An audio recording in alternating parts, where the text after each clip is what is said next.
Hi all, welcome back to my channel. ഇന്ന് നമ്മൾ നോക്കാൻ പോകുന്നത് 1ാം ക്ലാസ്സിലെ മലയാളത്തിലെ 14ാമത്തെ പാഠം ആരുടെ കുപ്പായം, അതിൻ്റെ കുഞ്ഞെഴുത്ത് പ്രവർത്തന ബുക്കിലെ പ്രവർത്തനങ്ങളാണ്.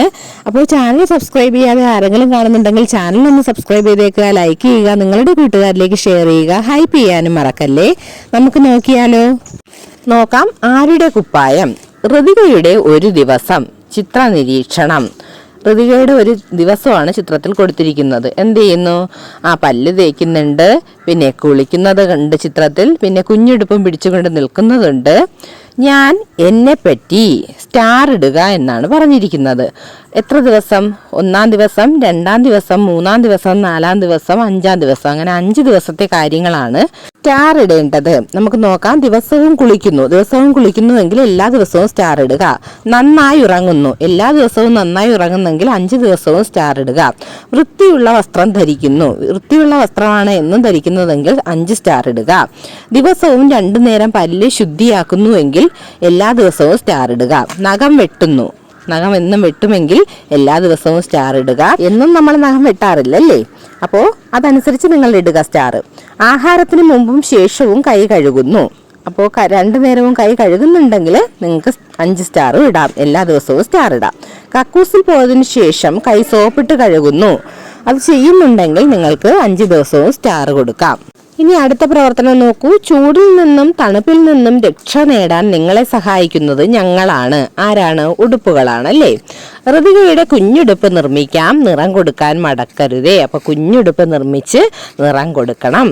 അടുത്ത പ്രവർത്തനം നോക്കിയേ. എന്റെ വിദ്യാലയം വൃത്തിയുള്ള വിദ്യാലയം. ഒരു വിദ്യാലയത്തിന്റെ ചിത്രം നോക്കൂ. ചിത്രത്തിൽ എന്തൊക്കെ കാണാം?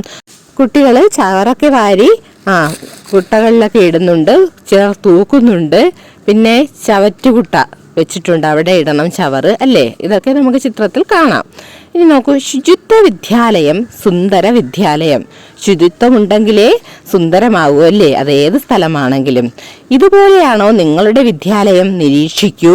നിങ്ങളുടെ വിദ്യാലയത്തിൽ ചില അറിയിപ്പ് ബോർഡുകൾ ആവശ്യമല്ലേ, തയ്യാറാക്കൂ. അറിയിപ്പ് ബോർഡുകൾ ആവശ്യമാണല്ലേ, അപ്പൊ നമുക്ക് അതിന്റെ മാതൃക കൊടുത്തേക്കാം. നിങ്ങൾ അതുപോലെ ബോർഡുകൾ ഉണ്ടാക്കിയാൽ മതിയാകും. പൊതുവായ അറിയിപ്പ് ബോർഡുകളാണ് കൊടുത്തിരിക്കുന്നത്. ഇത് ശുചിത്വ വിദ്യാലയമാണ്, ദയവായി ശുചിത്വം പാലിക്കുക. മാലിന്യം ഇവിടെ ഇടരുത്. മാലിന്യം ചവറ്റുകുട്ടയിൽ മാത്രം നിക്ഷേപിക്കുക. പരിസരം വൃത്തിയായി സൂക്ഷിക്കുക. ശുചിത്വം എല്ലാവരുടെയും ഉത്തരവാദിത്വം. ഭക്ഷണം പാഴാക്കരുത്. ജലം അമൂല്യമാണ്, അത് പാഴാക്കരുത്. അപ്പോൾ ഈ അറിയിപ്പുകളൊക്കെ നിങ്ങൾ ബോർഡുകളാക്കി വരച്ചെഴുതുമല്ലോ. ഇനി അടുത്ത പ്രവർത്തനം നോക്കാം. ഋതികയുടെ കുഞ്ഞുടുപ്പ്. വായിക്കാം, എഴുതാം. ഋതിക കുളിച്ച് സുന്ദരിയായി കുഞ്ഞുടുപ്പിട്ട് സ്കൂളിലെത്തി. പലതരം വേഷങ്ങൾ, പലതരം വസ്ത്രങ്ങൾ, പൂക്കൾ തുന്നിച്ചേർത്തവ, നക്ഷത്രങ്ങൾ വരച്ചു ചേർത്തവ. എന്റെ ഉടുപ്പിന് ചന്തമില്ല. ഋതികയ്ക്ക് സങ്കടമായി.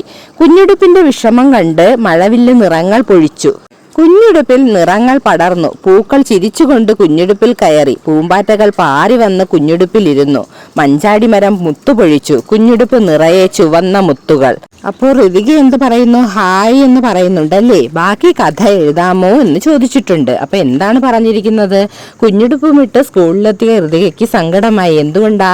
ബാക്കിയുള്ളവരുടെ വേഷത്തിലൊക്കെ പൂക്കൾ തുന്നിച്ചേർത്ത് വെച്ചിരിക്കുന്നു, നക്ഷത്രങ്ങൾ വരച്ചു ചേർത്ത് വെച്ചിരിക്കുന്നു, പക്ഷെ എന്റെ ഉടുപ്പിന് മാത്രം ചന്തമില്ല എന്ന് ഋതികയ്ക്ക് തോന്നി. പക്ഷേ ആ വിഷമം കണ്ടപ്പോൾ, കുഞ്ഞുടുപ്പിന്റെ വിഷമം കണ്ട് എന്ത് ചെയ്തു? മഴവില്ല് നിറങ്ങൾ പൊഴിച്ചു കൊടുത്തു. കുഞ്ഞുടുപ്പിൽ ആ നിറങ്ങൾ പടർന്നു. പൂക്കൾ ചിരിച്ചുകൊണ്ട് കുഞ്ഞുടുപ്പിൽ കയറി. പൂമ്പാറ്റകൾ എന്ത് ചെയ്തു? പാറി വന്ന് കുഞ്ഞുടുപ്പിൽ ഇരുന്നു. മഞ്ചാടി മരം മുത്തുപൊഴിച്ചു. കുഞ്ഞുടുപ്പ് നിറയെ ചുവന്ന മുത്തുകളും വന്നു. അപ്പോ ബാക്കി കഥ നമുക്കൊന്ന് എഴുതിയാലോ? എഴുതി നോക്കാം. എന്തായിരിക്കും? ഹായ്, ഇപ്പോൾ കുഞ്ഞുടുപ്പ് കാണാൻ എന്ത് ഭംഗിയാണ്. സന്തോഷം കൊണ്ട് ഋതിക തുള്ളിച്ചാടി. ഉടുപ്പിന് ഭംഗി നൽകിയ മഴവില്ലിനും പൂക്കൾക്കും പൂമ്പാറ്റയ്ക്കും മഞ്ചാടി മരത്തിനും അവൾ നന്ദി പറഞ്ഞു. ഇങ്ങനെ എഴുതാം. നിങ്ങൾക്ക് ഇഷ്ടമുള്ളതുപോലെ എഴുതി ചേർക്കാം. അപ്പോൾ ഈ പാഠത്തിന്റെ എല്ലാ പ്രവർത്തനങ്ങളും നമ്മൾ ചെയ്തു കഴിഞ്ഞു. അടുത്ത ക്ലാസ്സിൽ അടുത്ത പാഠവുമായി കാണാം. അപ്പോൾ നിങ്ങൾ നന്നായിട്ട് പഠിക്കുക. അടുത്ത ക്ലാസ്സിൽ കാണാം. Thanks for watching.